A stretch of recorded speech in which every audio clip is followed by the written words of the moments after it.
It's the weekend and you have financial questions that need answering. That can only mean one thing. It's time for Jill on Money, the show that takes the mystery out of your finances. Here's your host, Jill Schlesinger.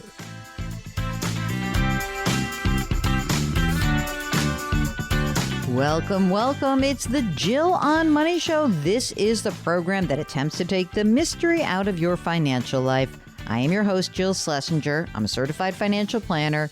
Mark Talercio is the executive producer. He's running the show. He is also a certified financial planner. And what we love to do more than anything else is to help answer your financial questions. We do that by encouraging you to go to our website, jillonmoney.com. Then when you're there, there's a Contact Us button. Just click it. You write down whatever's on your mind, whatever question you have, put in lots of detail, especially if you're not going to come on the program.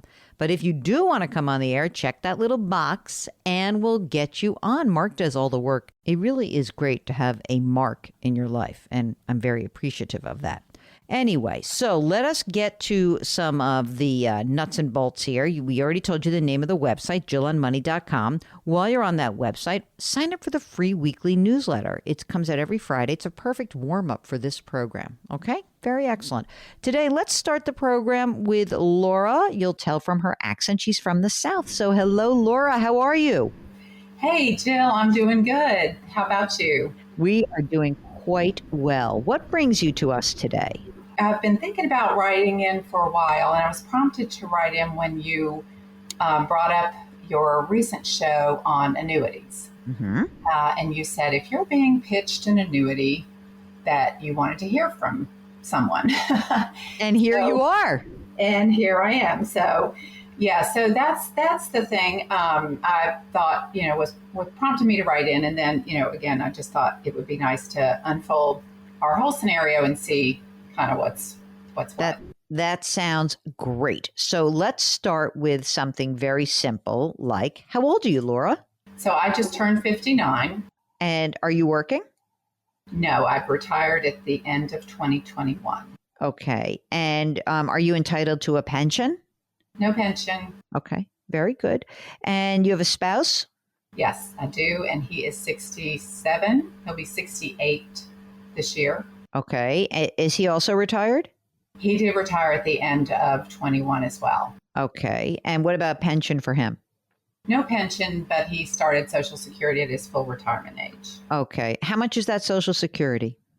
It's about $28,000 a year. So roughly it's, I think it's like $2,200 a month, maybe. Okay. That's great. Okay. And what else is the source of your income right now? When you so you've got Social Security, you're both retired. How are you living? What else beyond Social Security is coming in the door? The plan was we were going to retire and live off of our investments for a period of time. And we retired, and we relocated so that I could be closer to family and help family. Good. And so, for this last year, we've done that. Unfortunately, the person I was coming to help with passed away. However, as a result of that, we just said, okay, now, we're not here for our intended purpose, but let's see, what else is there. And we just got settled into our new area and have just been enjoying being around the family that is still remaining here. So working for me is not 100% out of the question, but I have been doing some part-time work as a result of my former job that I left behind. I have been bringing in some money from that, and like this last year, it was about $25,000, I think. Oh, that's kind of nice. So just like $25,000 of part-time income. That has worked out nice, and I expect that will continue for the next couple of years. But that's nice. Yeah, it's been very nice, and it's allowed me some, time to think about what I might want to do for my next part in this career path if I do decide to do that. But I'm hoping and leaning toward, not having to work for money, but if I wanted to do that, I could. So. So, okay, here's my question to you. So on your part-time 25 and your husband's Social Security, What are you? Where's the gap? What are you drawing? Fills the gap. So, as part of the, so we inherited some IRAs, and originally we were intending to begin drawing from my husband's IRA since I was not 59 at the time, but we didn't need to do that. We were forced to take an RMD from that distribution of that inherited account. So that has provided the gap funding. How much is coming out of that, just out of curiosity, Laura? So there was about 30,000 off of that. So 30,000 a year. Like, how much was the total inherited IRA? Okay, so the inherited IRAs that were pre-tax, traditional IRAs, were 370. Wow. Yeah. So you're pulling 30 grand out of that, and that funds your need, that taxable 30 grand. Yes, as long as my, part-time income fills that. Tough luck. I'm going to make you keep working. I'm just kidding. Don't worry. Yeah. That's good. So let's go through this. So there's the inherited IRAs, 370. That's the pre-tax inherited IRA. Let's go through some of the other assets, and then you're going to tell me about this whole annuity scheme. Sure. And I don't want to necessarily jump and call it a scheme at the moment, but. All right. I'm going to use a scheme in terms of the way the British say scheme, like the plan. Okay, the scheme. Okay. There we go. Okay. So we have our own IRAs, which are around 920, something along those lines. It just depends on when you check the market. Sure. We have about 200,000 in a brokerage account. We have about 300,000 in inherited Roth IRAs. Oh, I love the inherited Roths. And then we have 120 roughly in cash and I-bonds. All right. What about where you live? Do you own or do you rent? Yeah, so we own. We have a house we bought as we moved to the new area. We sold our prior home and used most of that equity. We held back just a little bit on the advice of our financial advisor for our cash cushion to go into this. How much is a house worth? It's about 600, and we owe about 300. What's the mortgage rate? It's 2.75. So. Ooh, baby. Is that a 30-year fixed? Yes. Oh, my God. Fantastic. Do you have some kiddos that I have to worry about in all of this? No, not at all. Mean you have them or you don't have kids? Oh, sorry. We have two boys, and they're fine. Very well taken care of. Good. Fantastic. They make more money than we do. Oh, God bless them. Thank goodness. Okay. So, Laura, let me just make sure I got it all right. Okay. So you guys are retired.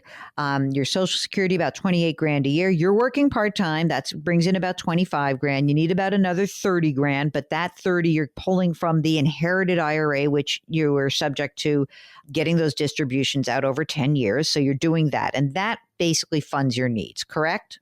Pretty close. Yeah, pretty close. Okay.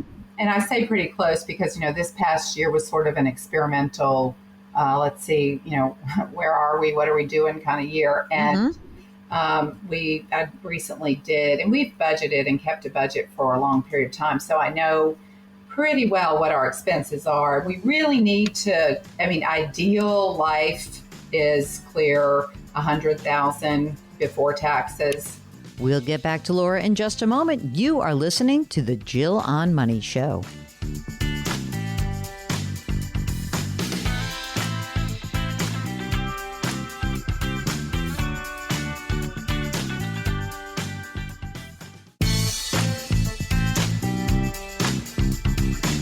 Back to Jill on Money, where Jill Schlesinger helps you take the mystery out of your finances.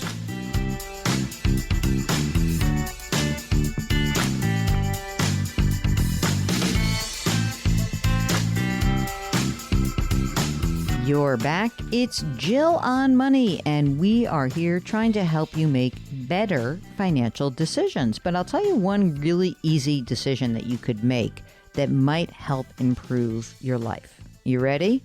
It's a secret. Okay, it's not a secret. You can buy my new book. It's called The Great Money Reset.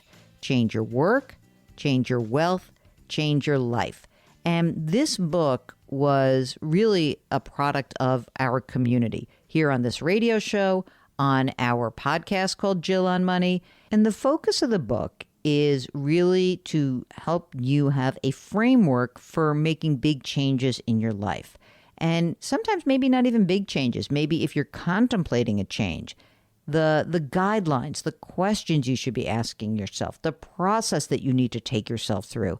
If that is interesting to you, and I think it is because you're listening to this show, go to our website, jillonmoney.com, and you can buy the book from lots of different retailers or just go visit your bookstore of choice, The Great Money Reset. Now, let's get back to Laura to help her understand what options are available, which pathway she might want to take, lots of different things to consider. Laura, what's your Social Security benefit going to be at your full retirement age? Okay, so monthly, my full retirement age benefit would be $27.47. That's a nice chunky amount. Good. So but we do have to obviously get you through the next 7 years ish. Okay, but obviously once your full retirement benefit kicks in, it's almost like your benefit will kind of fill that same gap that the inherited IRA benefit is filling right now. So that'll be good. And you'll still need to pull a little bit of money out. Okay, so this is all good news.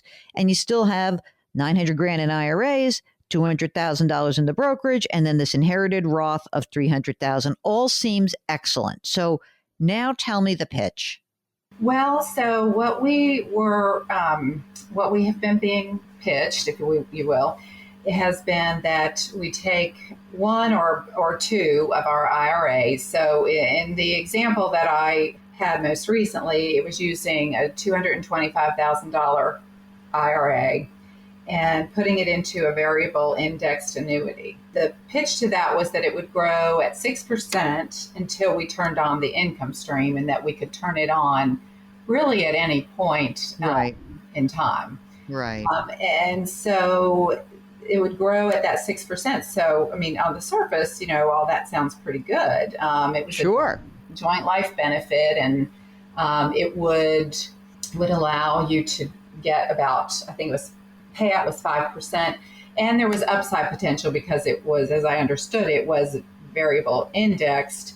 It would potentially grow with the market, but that it would not go lower ever. So not only would it not go lower than what you put in, once it got to that 6% after however many times you let it grow, 6% or better to the market. So, but the part that went down was, the part that was went down or up, affected by the market, but also affected by the fees, which were really substantial from what I could see. Yeah. So fees. Okay. So this person that recommended this, is this the person who is this to you? Is this the person who's currently managing your IRAs and your brokerage, or is this somebody who managed your deceased relatives' investments? Who is this person? Yeah. So both. Yeah, he is the current manager of our assets and has been for the last 5 years or so. How do you pay this person? It's a 1% advisory fee. And so whatever you would put in the annuity would be outside of that 1% advisory fee, right? Right. And that's another thing I wanted to say is the pieces that he's looking, there are three pieces, 2 IRAs that I have and one that my husband has that are not inside his management. And that's the ones that he's looking. I'm shocked. Oh dear, am I shocked at that? Let me go back to my word scheme for a second. I think this is sort of a completely unnecessary complication to your life. And here's why. You've got a lot of money. I don't know why. We don't really need to turn on income stream for you guys. You're in really good shape. You really are. And I don't see why we would be making this kind of a decision to tie up assets where the fee, instead of, by the way, the 1% fee that you would be paying this manager, you're probably going to pay 2 to 3 times that to be in an annuity contract. Yeah, okay? That's what I've determined as I go further. I have to say, does that pass your smell test? It doesn't pass my smell test. But let me just talk about this more specifically about the idea behind it. Look, I love guaranteed income. This is not guaranteed income. This is an expensive way to create a stream of income. You can create your own stream of income. And if this person is actually worth anything in terms of investment management, then this person should be able to determine that you could actually do what you are trying to do with an annuity with the rest of your money. And you don't need to pay 2 or 3%. You could pay this person 1%. As I see it, the way that this lines up, just let's think about like what your game plan is. You're 59 and 68 right now. You're going to work part-time, whatever. Let's just say few more years, right? Yes. Whatever. So at the time when you stop working part-time, what I would suggest is that you use the inherited IRA and you pull more out from there. And so instead of 30 grand a year, you'll probably, pull out 60 grand. Okay. And the 60 grand plus your husband's Social Security will see you through basically until you reach your full retirement age. Let's just say it's it's not perfect, but let's say it's about that much money.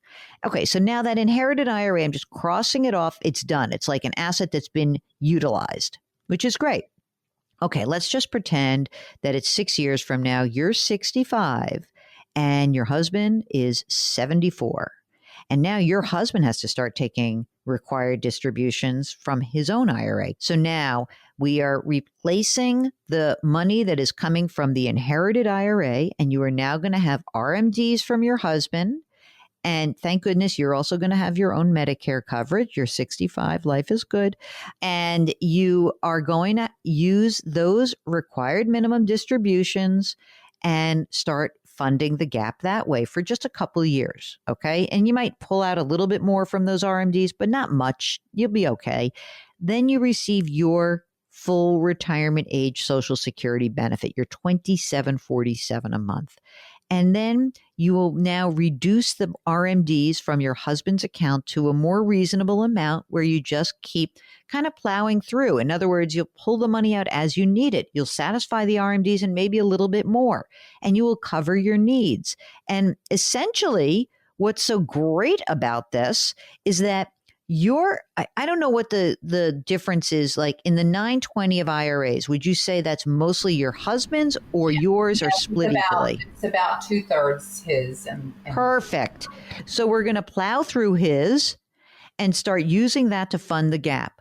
And then by the time you are both collecting Social Security and you are using his RMDs, it's a good looking plan. You are working it.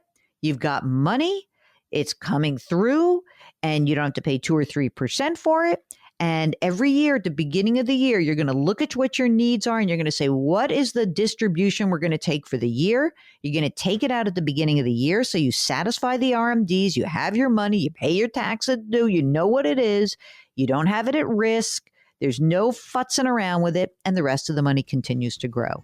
We are going to get back to Laura and finish up with her. I know it's really crazy that, we have these conversations with you, and I feel like you are part of our community. You are part of our community. Many of you come on the air after listening for a while. If you'd like to get a little bit of a different taste of us, feel free to check out both of our podcasts. One is called Jill on Money, and the other one is called Money Watch. We'll be right back.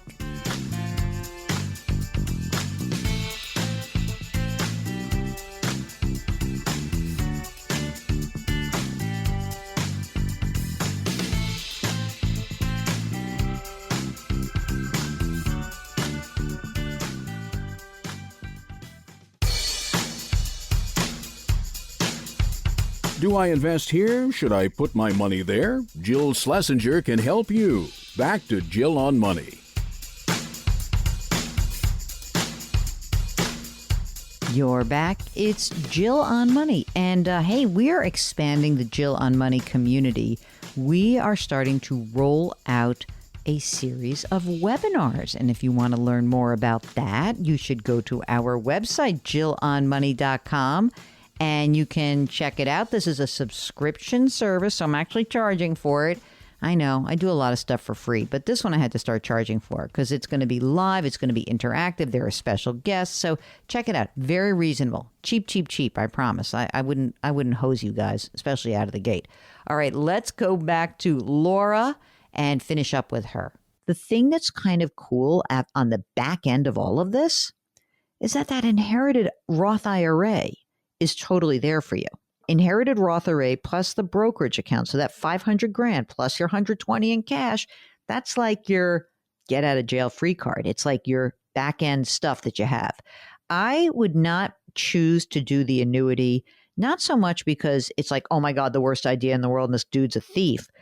It's because it's unnecessary. You have what you need. Yeah. Well, that reinforces kind of where we were coming from, because we just kept thinking about it. And like when he was talking about it, we were like, gosh, it sounds really good, but I kept saying to my husband, I just need a better way to think about this. And I kept feeling in my mind, because I love to run spreadsheets. So I was running spreadsheets on, how does our cash flow line up for the next 10 years, especially due to the inherited IRA. And I was trying to run that out. And basically what my husband was smiling when you were talking, because he said, he was like, you basically did what she just said there. Yeah. Spreadsheet. Yeah. But being me and not having the financial knowledge to back that up, I was thinking, well, I just need to be able to hear that from somebody else. And I really wasn't hearing that confidence from the financial advisor. And I mean, what's weird about it to me is if I'm the financial person in this, okay, and I'm looking at your whole situation, it's like a slam on him that he doesn't have the confidence in his ability to actually create the game plan for you, and then is like falling back on an expensive annuity product. Like, for what? Like, it seems crazy to me. Now, there are times where I understand that people absolutely do need to actually like get the stream of income, because they are going to mess this up. They're going to blow through all their money, all of those things. But I just don't feel like you guys are in that situation. You're not. And it sounds like you're quite comfortable.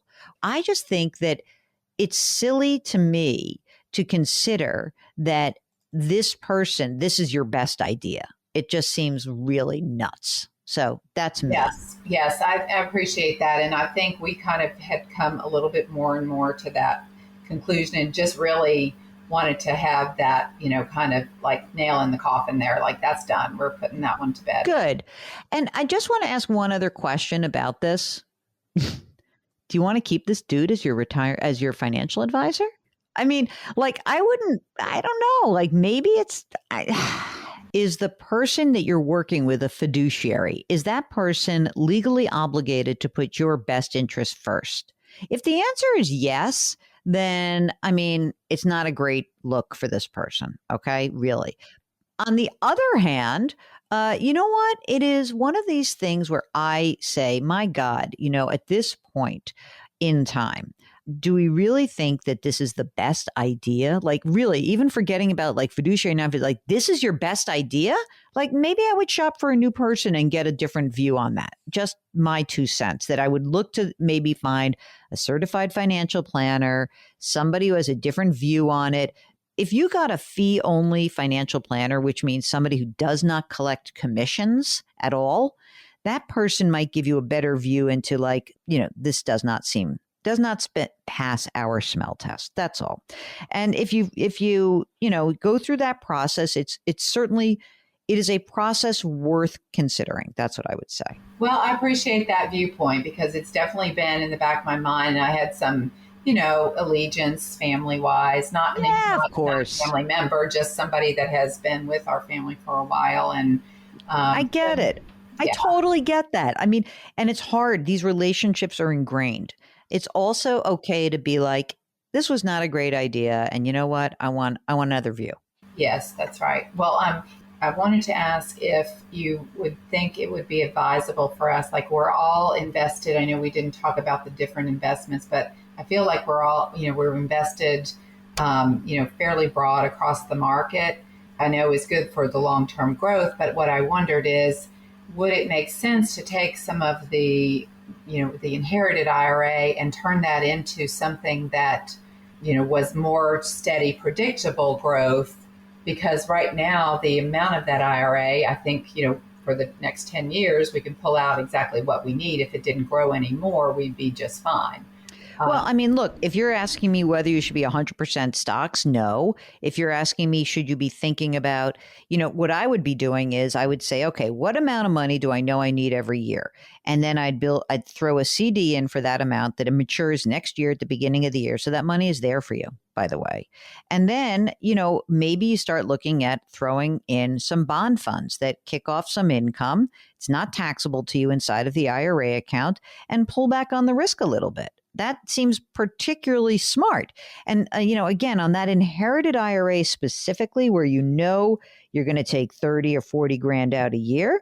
I mean, you could have 30 grand in a 1-year CD, 30 grand in a 2-year CD, and 30 grand in a 3-year CD, and be like, okay, 3 years, we're set. No risk, no sweat. The money you're going to need within 1, 2, maybe even 3 years, at this point in your life, do you need to put that at risk? I don't think so.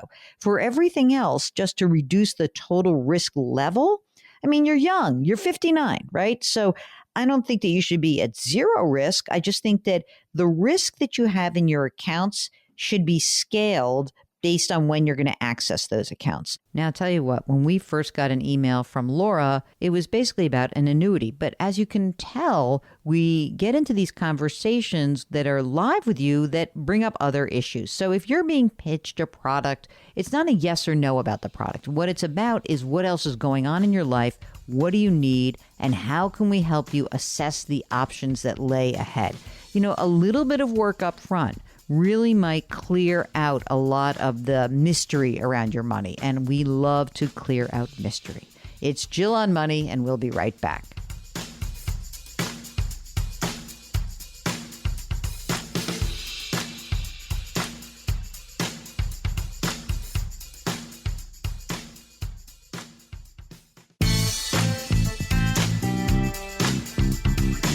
.401ks, IRAs, refinancing, she covers it all. Back to Jill on Money with Jill Schlesinger.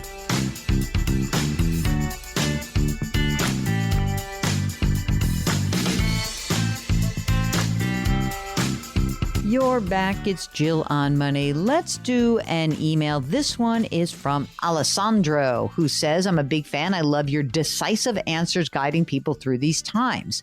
My wife and I live in Florida. We're both 53 and have been talking about retiring early within the next 4 or 5 years while we still have strong health. We had planned to significantly reduce our spending by moving to the south of Spain and or Italy for 6 months of the year, staying at Airbnbs or 6-month short-term rentals and traveling through Europe as locals. And then we would buy a small 2-bedroom apartment in a 55-plus community back here in Florida to be close to the kids. Kids are currently in their 20s. They're debt-free out of school. And here are the numbers. Let's see. We are married with no other kids, just our 2, or divorces. That's a funny factoid to put in. They both work. So he makes 150 grand plus a bonus of 25 to 50. The wife is a school teacher who earns $50,000. They've got $900,000 in 401ks. Wow. Then they've got another $350,000 in Roth and traditional IRAs, $780,000 in mutual funds, 250 grand in cash. Whew. Investment apartment without a mortgage has a value of $260,000, and they take home, after all the expenses are paid, about 19 grand a year. Their primary residence, $650,000 with $200,000 mortgage. We plan to downsize by selling this and spend $300,000 of equity in that 55 plus community. Then they'd rent. Okay. They're dual citizens. So while in Europe, they could use European insurance for health benefits. It will not be more than $400 a month for the 2 of us. We would have to get U.S. health insurance while here. All right. Now, the current living expenses, $90,000 a year, would drop to closer to $60,000 under this plan. At age 62, they would get Social Security of $3 grand a month for both. For both or for each? Oh, here's an interesting extra piece of the puzzle. Expected inheritance, upwards of $800,000. And another windfall of another $500,000 after taxes. Do I still need life insurance? I've got term and whole life $800,000 of death benefits, $250 a month. He must mean a cash value of $42,000. Yes. How about that? This seems pretty doable. If they really are only spending 60 grand a year, then yeah, they can do this, I think. I think the problem is that if it's really like 100 grand a year, it's not going to work out as well. And I don't know. It's so weird. It's like, I get that you're young and you want to do this, but what are you going to do when you're over there? I don't get it. Like, that's what I don't get. Like, you're just going to futz around? You're only going to be in your late 50s. You're going to be 57, 58 years old. La Dolce Vita. Come on. All right. Yeah, I think you can probably do it. Don't spend too much money. How about that? Is that a fair analysis? Probably. Enjoy your Dolce Vita. I'm not built that way. I'm really not. I don't know what you would do with yourself. Like, wouldn't it get boring after like your first 6 months after you lived in your, whatever, like your novella of whatever name you choose, I don't know. What about you, Mark? You think you could do that for more than 6 months? 100%. That would not be a problem for me. I would find things to do. I know. All right. I don't think I could do it. I don't. I mean, I think it's great if you want to, and I think you can do it. So good luck. It's just so foreign to me not to have, I guess that this whole purpose-driven life might be overrated, but I like it. I like what I have now. Anyway, good luck. Scott writes, he's 65. His wife is 58. She doesn't work as of last year. They help out her parents. He's working. He grosses about $200,000.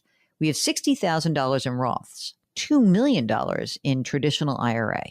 We've got no debt. House and cars are paid off. I plan on working until I'm 67. There you go, baby. And maybe 70. This guy's talking my language. We have about $400,000 in money market and savings. Here's your questions. Number one, Scott wants to know, should we live on the cash for a year or two and sock everything into IRA and do a conversion of some while in a lower tax bracket? We have not set up an HSA. When I quit, my wife will need health insurance. I don't know if you need to live on the cash. What I would do is, while you're still working, I wouldn't do much. I don't think I would do this right now. I think once you stop working, what you can do is you can slowly start to pull money out of your retirement account, your IRA, and live on that. I wouldn't want to burn up my cash and use that to do the conversion. Do you agree with that, Mark? I agree with that. And they've got $2 million. There's no way they're going to convert all that. Yeah, so I wouldn't make myself nuts. He says, we're interested in long-term care. Everyone tells us how expensive it is.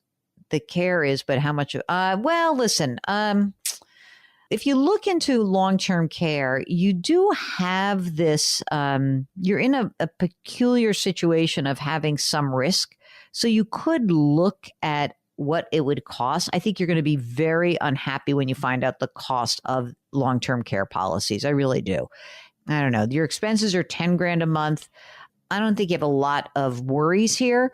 I think that while you're still working, what I would be thinking about doing is building up the non-retirement money. I wouldn't be putting tons of money away into retirement. I would build up a brokerage account or, have some, you have the money market, you have the savings, but I might put some money in a brokerage account and have that available to you. But I think other than that, you seem like you're in pretty good shape. I wouldn't go crazy with Roth conversions. Even Mark is not always all Roth conversion all the time. Even he sometimes says, no, you don't need to. If you're shy and you don't want to come on the air, that's okay. Just go to JillOnMoney.com, click the Contact Us button, send us your note, and we'll answer it. We'll be right back.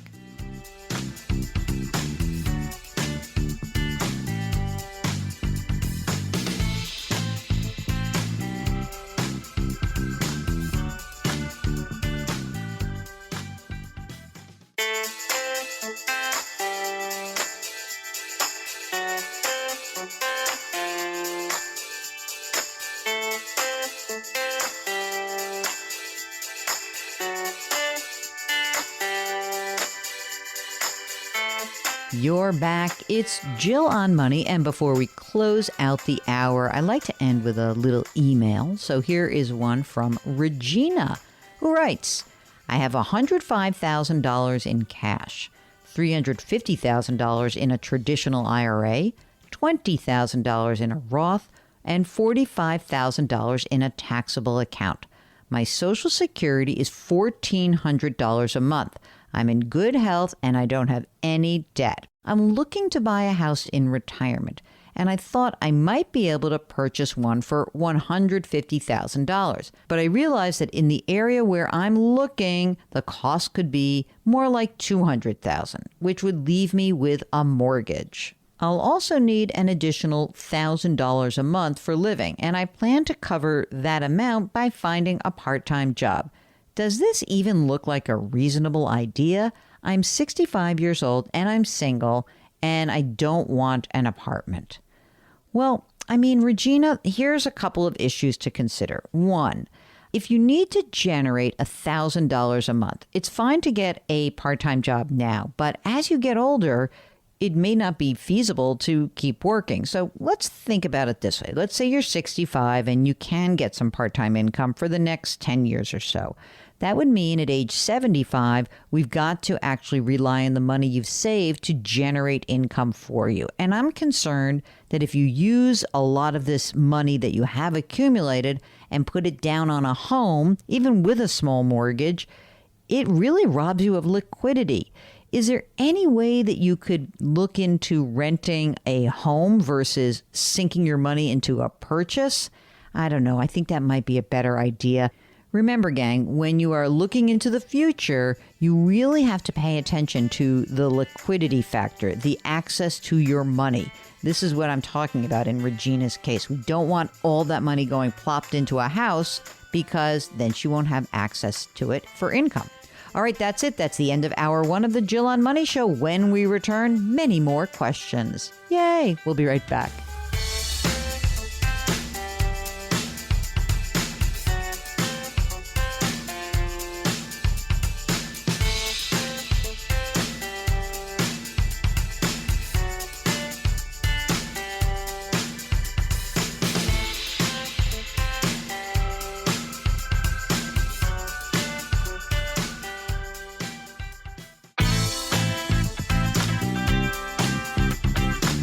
It's the weekend, and that can only mean one thing. You're listening to Jill on Money, the show that takes the mystery out of your finances.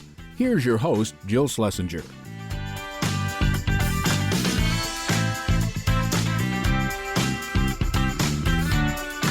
Welcome back. It's another hour of the Jill on Money Show. We are so delighted that you are joining us. Really, it's just the most fun. This is the program that attempts to take the mystery out of your financial life. We also try to provide you with some unconventional and maybe even some entertaining insights on your money and your life. I am Jill Schlesinger. I'm the CBS News business analyst, and I'm also a certified financial planner. Now, Mark Talercio, he's running the show. He's the executive producer. He's also a certified financial planner.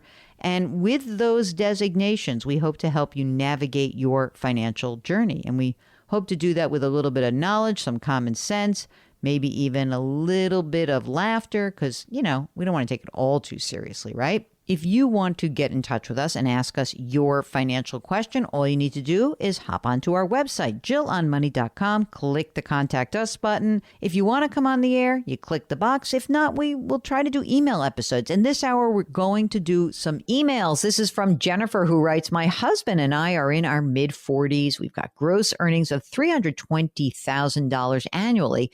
We're trying to balance savings between the thrift savings plan, our 401k, and 529 accounts. Okay. Jennifer goes on to say they were a little bit late in starting their savings. They were paying off their own college loans, but in the last 5 years, they've made a lot of progress. They've got a senior in high school, a freshman in high school, and the youngest in middle school. Okay, here's what they have.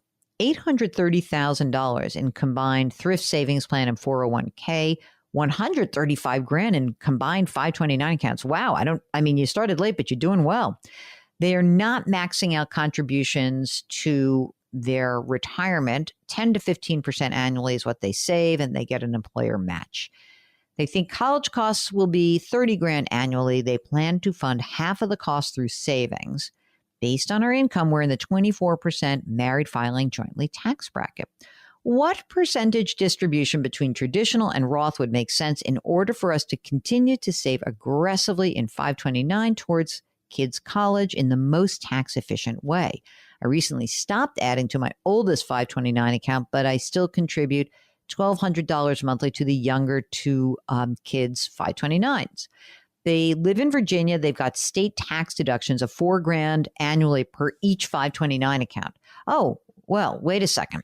If that's the case, I would put the money in the older kids account too. Wouldn't you, Mark? I mean, why not? It says we have four accounts per each 529. You get $4,000 annually per each 529 account. Even if you just threw it into the cash account, wouldn't that be better than putting it in cash outside? Yeah, it's like capturing the employee match. I would take the deduction. Absolutely. Okay, so that's number one. Keep putting money into the oldest kid's account, at least up to that $4,000 annual state tax deduction. So here's the question. What should the investment priority be for tax efficiency and in order to have more money to pay for kids' college? So I think she's saying, should we continue to invest our retirement accounts pre-tax so we have cash flow to fund the college costs versus doing, Roth contributions at work, which would decrease their available cash flow? I think they should still do the Roth, but that's just me.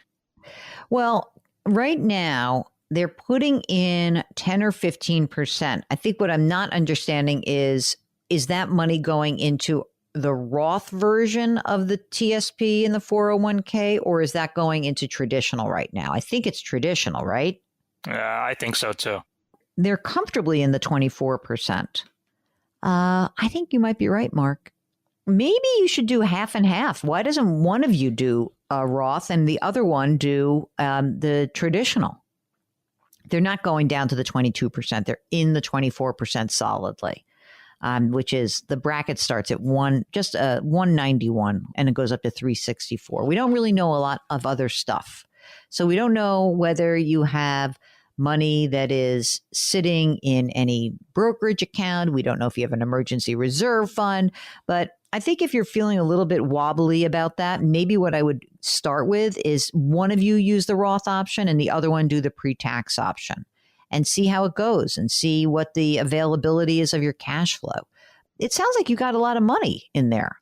Yeah, they almost have $1 million. I'm guessing that's pre-tax. They live in Virginia. They have a TSP. I'm guessing somebody's going to have a pension. So they're going to have a lot of income later on down the road. So I would like to get some Roth savings going on. Why don't we start with that? And how about if one of you does Roth, see how your cash flow adjusts. And then if you can do it, then maybe the next year you go all Roth. But I think they need a little bit of I think they might need an adjustment period, Mark. It would be a little bit jarring to their cash flow to go all in right this second. Just my guess. But try it out. Why don't you do one of you and see how it goes?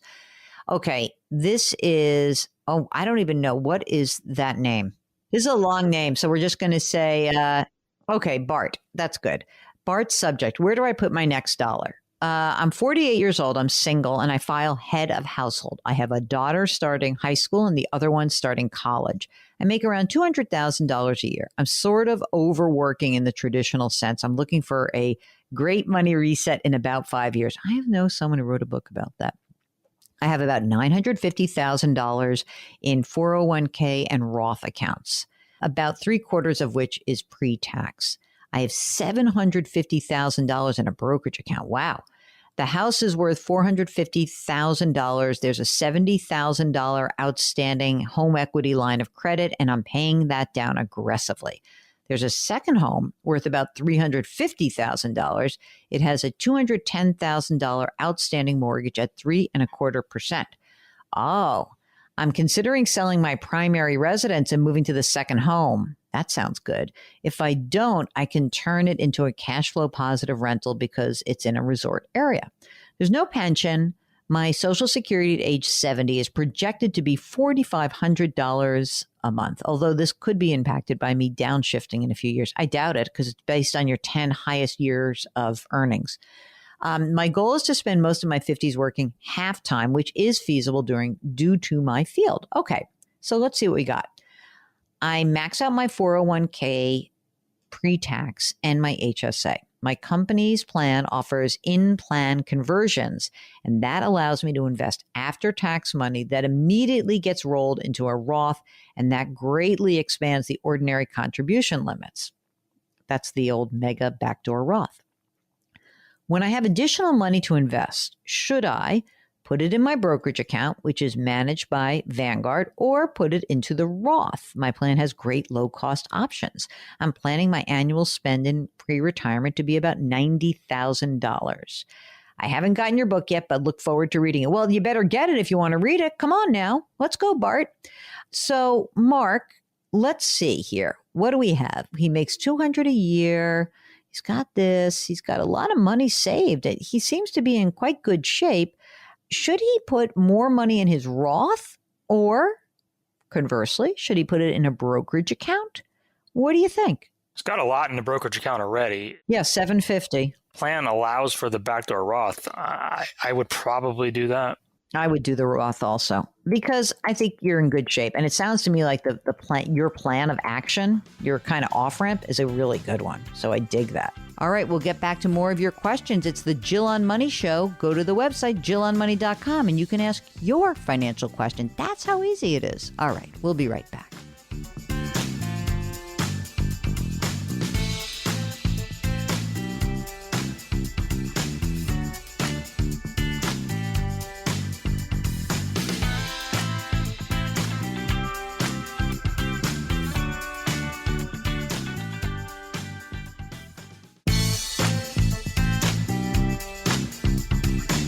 Back to Jill on Money, where Jill Schlesinger helps you take the mystery out of your finances.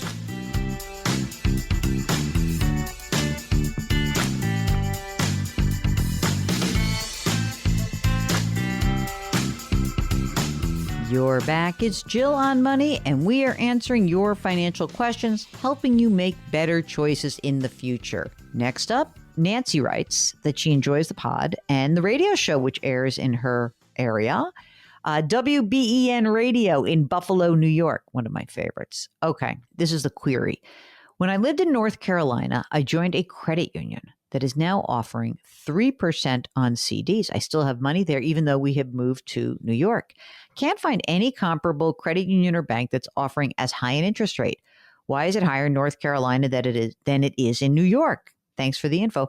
I don't know if this is more of a geographic thing or the fact that you're a member of that credit union, but I'd take the offer. And I don't know the other answer to that, except to say that I take the best offer they have. If you're looking for CD rates, you should check out depositaccounts.com, bankrate.com, and poke around. It doesn't really matter where it is. And be sure that if you want liquid assets, online banking accounts are usually paying higher interest rates than your brick and mortar. Okay. This is from Chris. Says, hope you're doing well. Listen to your podcast every morning. I want to thank you for the insight. It's amazing how fast you can analyze data and formulate a response. Here is what Chris is writing about. I want to get your thoughts on my parents' situation and their Social Security. Mom is 71. Dad is 61. Dad has worked for nonprofits most of his career and is still working. He makes $36,000 a year.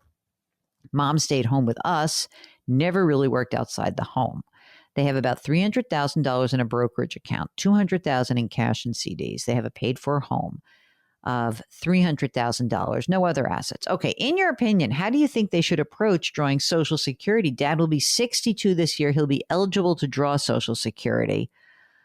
Oh, this is interesting. Since Mom never worked outside the home, she gets half of what Dad's benefit is. If he takes it at 62, it's $900 a month. Mom gets $450. If Dad waits till 67, it goes up to $1,244. Since Mom is older, should that factor into the decision on when to start drawing? Are they both in good health? That's a good question, right? You know, if this were like switched and Dad were older, it might be a different scenario. But I still think waiting makes sense. What do you think, Mark? I think so. And he's still working. So are they able to get by on his salary right now? I'm guessing they are. If that's the case, as long as he's working, I don't think I would touch it. I don't think so either. I would try to wait as long as I possibly could until, and unless he's like miserable or he's in terrible health or anything like that. But I think I'd wait because when he waits, it's also better for her. If we're missing anything, let us know. But if he can keep working, let's do it. Okay, Rob is asking about whole life policies. Thank you for the entertaining and informative show. I'm also a recent reader of your first book. It's prompted my question. Oh, well, then go ahead and order the new book. You'll be happy. Okay, here's Rob's background. I previously came on your show in the spring to discuss how I could invest money that I had set aside for retirement, and I've implemented your plan.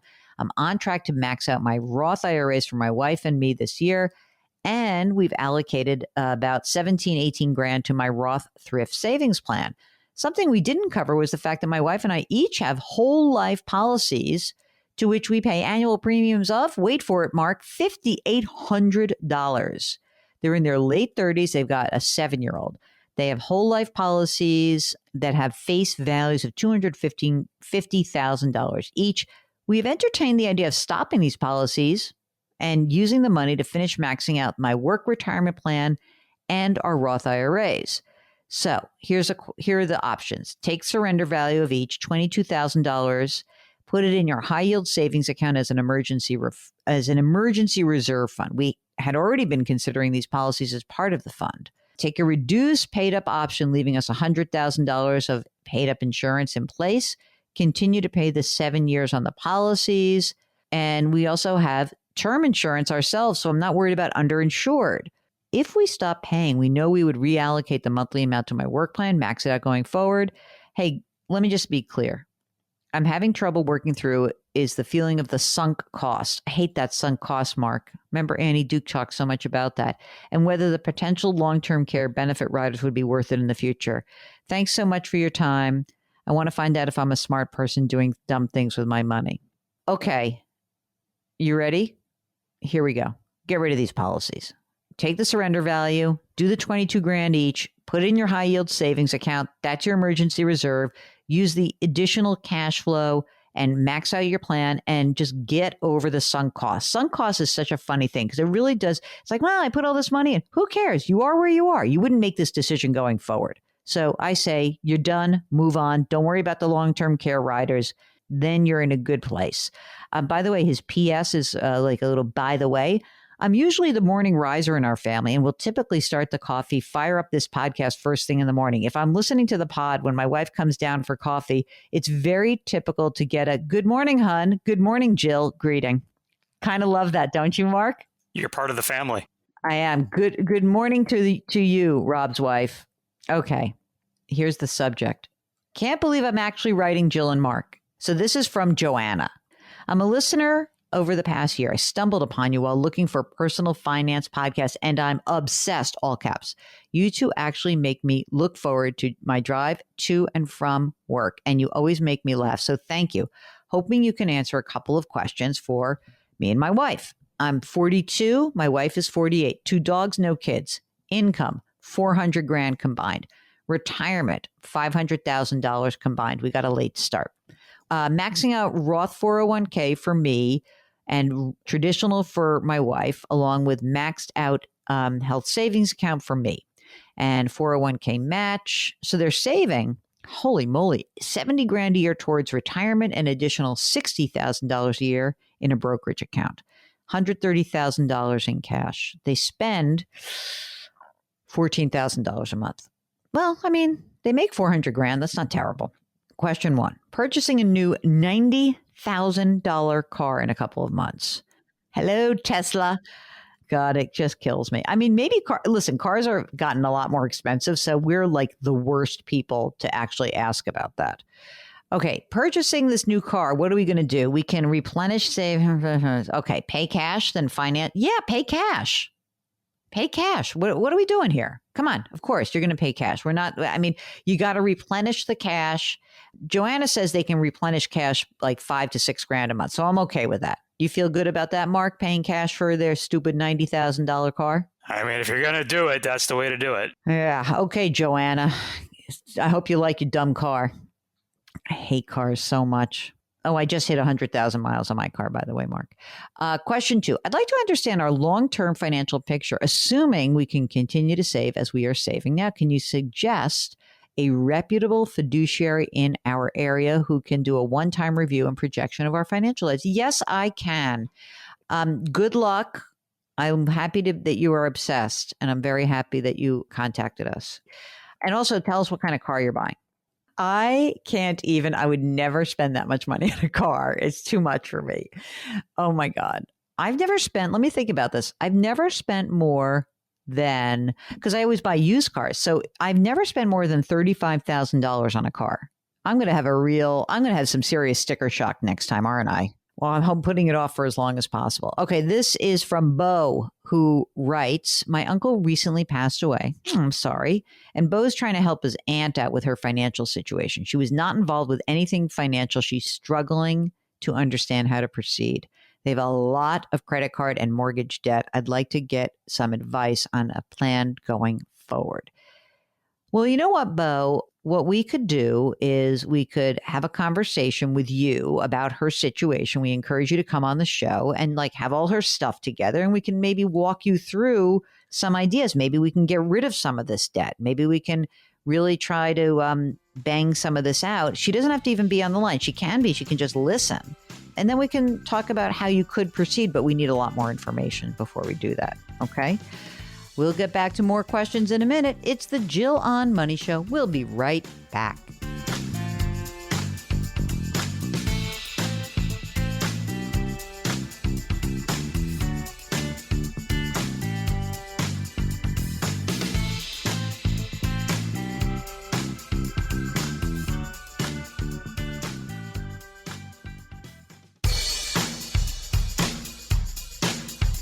Do I invest here? Should I put my money there? Jill Schlesinger can help you. Back to Jill on Money.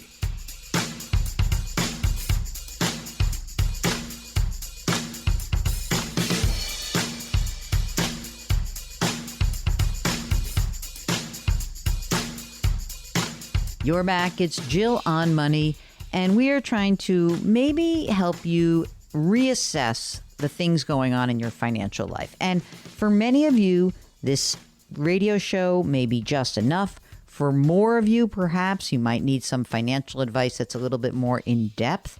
And for that, you should probably always try to look for somebody who is acting in your best interest, is a fiduciary. That's someone who's got the certified financial planning designation after their name. So do try to check that out. If you're interviewing anybody for financial planning, hop onto the website, jillonmoney.com, go to the resources section, and you can see the questions to ask before you hire a financial advisor or planner or whatever they call themselves these days. This hour, we're trying to answer a bunch of emails. This one is from Kathleen. Here's the subject. Will I run out of money in retirement? Here's the information. I'm 67 and single, no children. I retired back in 2016. I waited until my full retirement age to collect Social Security. It's currently $33.85 a month. My pension is $11.48 a month, and the pension's not adjusted for inflation. After taxes and Medicare deductions, I net $3,900 per month, or just under $47,000 a year. But I need $55,000 a year. I've been using my liquid savings to make up the difference. I have $80,000 liquid that I will use to get me to when I turn the annuity on, and $100,000 in a brokerage account. I own my home outright, worth approximately $400,000. Oh, I see. Okay, so she purchased a fixed index annuity in 2012 from $300,000. The source of that was an IRA. She is going to annuitize it in 2027. What are we in 23? So we've got 4 more years. It's going to generate $61,000 a year before taxes with a healthcare rider. Okay, great. So in 4 years, income is going to be $13,000 from pension, $40,000 for Social Security, $61,000 from the annuity. I'm in the 24% tax bracket. I'm assuming my net will be around $90,000. Only Social Security is adjusted for inflation. My plan is to let the $100,000 in the brokerage account grow, not touch it for many years, and only dip into it when the $90,000 a year is getting tight due to inflation.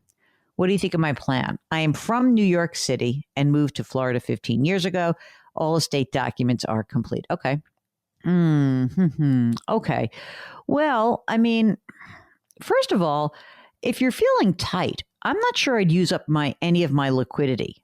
I think that what I might do is tap into that annuity. I bet you can take 10% of that annuity out right now because I think there's a withdrawal amount that you're allowed to take out.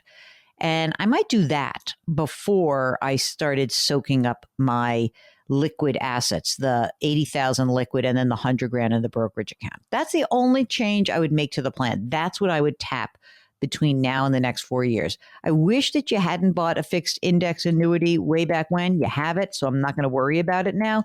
But for anyone who's thinking about the general sort of game plan on what do you do with a rollover account and someone's pitching you an annuity, could you please let us know? Pretty please? Okay. Dorothy says, here's her message. Hello, I love your show. I've learned so much. Oh, thank you. This is advice for a young man just starting out with a healthy, undiversified brokerage account. This is Dorothy's son. He's 24. He's single, and he has his new job that he just started. Because he chose to attend a state university, he's got $90,000 in a brokerage account. It was money his grandparents had set aside for his education. Holy smokes, it grew over 20 plus years. He did not need to access it because we had saved enough. Lucky guy, she says. We're hoping he uses the windfall to buy a home in a few years, but it is his money, his decision. He is asking for guidance. My primary goal is to help him establish good financial habits as he launches his career, to be able to live within his budget and to define and meet short and long-term savings goals independently. Obviously, it's a learning process. We're just trying to get him off to a good start. All the shares in this account are in, wait for it, Mark, one company. Oh my gosh. There will be big capital gains when he sells. The basis is a fraction of the current value. Knowing this, does it still make sense to let it sit? Should he sell a certain amount each year to diversify his holdings, spread out the capital gains? My concern with actively using these funds is that he won't establish good habits because it's such a big cushion. So, okay, he makes $100 grand a year. His employer is privately owned. They don't have retirement plan or a 401k. They subsidize his health insurance, and he's got 16 grand in a checking account. Monthly expenses, 4 to 5 grand. He'll probably have to buy a car in the next 2 to 3 years. I'm assuming he should set up a Roth IRA, yes, and an HSA at Fidelity, yes. Should he also set up a traditional IRA? No, he should not. He should only do the Roth. Does it make sense for him to earmark 90 grand for emergency funds and not have a separate cash holding? Well, here's what I would do. If you want to engender good habits, the first habit and the first thing you should be telling him is you have this big chunk of money. It's been set aside, and we need to diversify it because it is insane to have it all in one stock. That's number one. And I think what you should do is you should encourage him to just take the gain right now.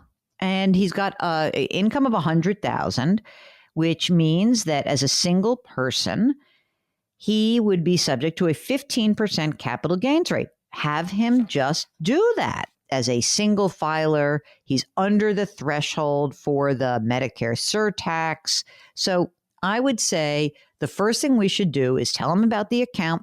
The second thing we should do is have him sell this money. And with the proceeds, what I would do is I would have his 6-month emergency reserve fund that's funded from that.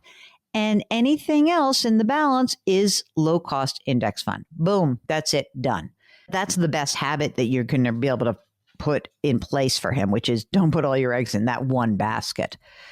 If you, like Kathleen, have a financial question, a money question, you have a career question, maybe it's a question about retirement or your kids' college, we don't care.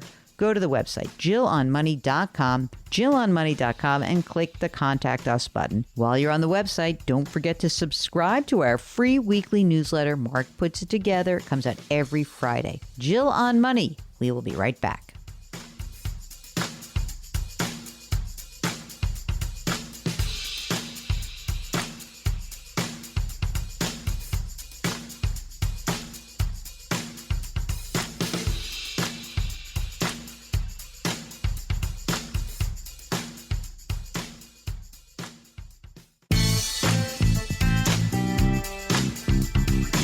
.401ks, IRAs, refinancing, she covers it all. Back to Jill on Money with Jill Schlesinger.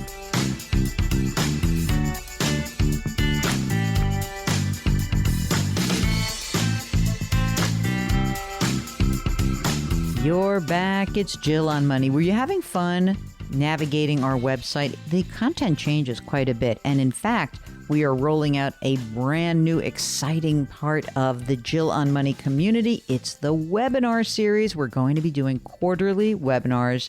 And you'll be able to ask your questions live in the moment.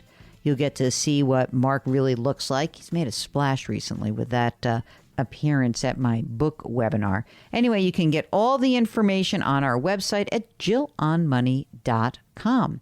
All right, so let's go to an email. This one is from Steve. This is somebody who saw me mentioned in an NPR article written about the book by my friend Patty Hirsch. Remember Patty Hirsch from NPR? He's so great. Okay. So Steve says, I'm currently an administrative assistant for a 2-year college in the Chicago area. I've been in the role for 25 years. 3 years ago, a colleague who held the ESL manager position resigned, mostly due to the hiring decision of a senior manager who he actually hired to teach for him in the ESL program. Okay. For some crazy reason that I still don't understand, they really didn't get along in the supervisory manager roles. Ever since the manager left, the chaos in the department is remarkable. It really has fallen apart after his departure. I'm questioning why I even accepted this job. It used to be very rewarding, helping students learn English. Now it's a burden. There's no more fun to the job. It's always been a bit dysfunctional. Now it's worse. If we had better health insurance not provided by employers, I'd be out of here. This is a very important aspect of why I'm having to stay. It sucks, but that's life. Well, Steve, you know what? That does suck. Here's what I think. I think when you feel stuck in one of these kinds of these jobs, the way you feel unstuck is to really pick your head up and say, like, you know what? Is there somewhere else I can go? I don't know. I mean, you've been in this role for 25 years, but I hate to think that you have to be in this horrible situation when you have a skill. So I always feel better when I'm at least exploring different options. I think about myself. I think about like marketing the book. Like, by the way, I tried to get on lots of different NPR podcasts. I tried to get on different things and people would say no. And then someone says yes and you feel good. But by doing something every single day, you feel so much better. So I would start thinking about that. I know 25 years is a long time, but you might be working for another 10 or 15 years anyway. So I don't know. I'd love to know more about you. Feel free to follow up with us and see if we can help you out even more. Okay. This is from Jay, who says, hi, Jill and Mark. I'm a big fan. I'm a daily listener. Thanks for all you do. I'm 44 years old. I'm a single woman with no kids. I'd like to have a good plan ready for care and finances in my older years. So I'm looking at long-term care insurance policies. Does it make sense to buy a long-term care insurance policy from Nationwide for which I'll pay $10,000 a year for 10 years that guarantees cash indemnity of $3,000 a month for 5 years with 5% inflation adjustment? Can I trust that Nationwide will still be in business to pay out when it's needed years from now? Let me start with that question. Yes, that I think you will be safe with. But whether you need this insurance or not, I'm not sure, because let's go through these numbers. So Jay, again, she's 44 years old. She's single. She has no kids. She makes $230,000 a year. She's got $500,000 in a 401k, a traditional, $100,000 in a Roth, $25,000 in brokerage index funds, and $10,000 in emergency fund. She puts money into her 401k. She does a backdoor Roth IRA. She puts away a few $100 a week in a brokerage account. She'll have a pension. Okay. Can I just be clear? You're going to have a pension of $5,000 a month at age 58. The cost of living adjustment kicks in at age 62. And on top of that, she will have a Social Security benefit of $3,400 that starts at age 70. She will be converting her traditional to a Roth slowly for the 12 years between age 58 and 70. You ready for this? The expenses are $7,000 a month. So you ready? Here's the deal. No, don't buy the long-term care policy. You don't need it. You have income. What's the worst thing that happens? You're single. You're not. What are you saving your money for? I mean, there's no reason for you to get long-term care insurance. There's just none. What I think what you're trying to plan for is that you want to make sure you have care. You don't need someone to pay for that care. And that's something you can buy, but you need to actually be really serious about rolling your sleeves up and getting your information about like, what would I do? What would I need if something bad were to happen? You don't have to worry about the money. You don't need it. It's like you're in a great shape. You will support yourself. And if you needed care that was more than your, let's call it $8,400 a month in income, then you have money. You'll dip into your savings. You're fine. And to be in even better shape, so she makes $230,000. She's only contributing 5%. It's $11,000. So if she was going to find $10,000 a year to pay for this policy, well, instead of doing that, up your contribution to your retirement plan in a Roth. There you go. Perfect. By the way, she says she hasn't had any luck with a financial advisor. Do you need one? I'm not sure you need one. I'm really not. So I want to know, do you hate managing your own money? I am not sure that you need an advisor. If you would like to come and join us on the program live, you can do that. We're doing emails this hour, but we love when you want to come on live. Just go to JillOnMoney.com, click the Contact Us button, complete the form. The form is basically an email. And at the end of it, it says, would you be willing to come on the air live? And if you say yes, then Mark will wrangle you. And sometimes when we have you on the air, we get to ask follow-up questions. That can be quite helpful. So I do encourage you, if you can change your name if you're shy, don't worry. We'll protect you. All right? Jill on Money. We will be right back.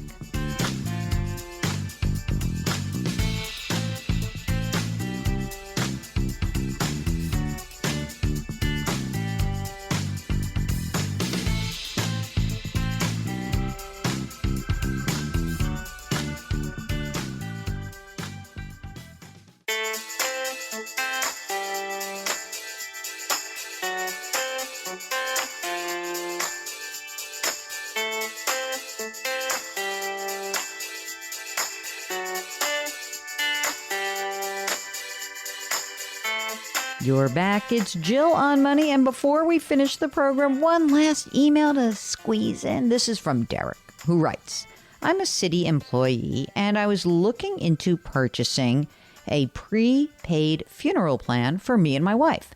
Now, the cost of the policy is around $8,900. We have life insurance in the amount of around $100,000. We don't qualify for any other life insurance. What do you think? Far be it for me to dissuade you from planning anything like this. However, you do have that $100,000 of life insurance. And I don't know what other savings you have, but wouldn't that life insurance be available to pay for the cost of a funeral? Isn't that why you have it? I mean, I don't know. Maybe you want to actually have some say in it, I guess. But I don't know. Maybe a little bit more than you need to do right now, especially if you want to keep your hands on that $8,900 for your own uses. If you want to follow up, I'm fine talking to you more about this. It has a lot to do with whether or not you just want some peace of mind, or maybe this is something that you feel very strongly. Maybe you had a bad experience yourself, but I don't feel like you have to actually pay money now to do something where there's already money set aside to do it. I mean, that's part of what life insurance is supposed to do, cover those final expenses. And by the way, don't forget that this is interactive. So even if you don't have a financial question, if there's a topic you want us to cover, send us a note. All you need to do is go to JillOnMoney.com, click the Contact Us button. While you're on the website, don't forget you can sign up for the free weekly newsletter. And please buy my book. It's called The Great Money Reset. Change your work, change your wealth, change your life. Basically, I outline 10 bold steps that will help you turn chaos into opportunity. Our music here at the Jill on Money program is composed by Joel Goodman. Karen Kranick is our web queen. Mark Talercio, the guy you hear me talking about all the time, he is our executive producer. Thanks so much for listening. We'll talk to you next week. Oh, and by the way, we have a mantra. We say it on our podcast. I'm going to say it here on the radio show also. Change your work, change your wealth, change your life. Talk to you next time.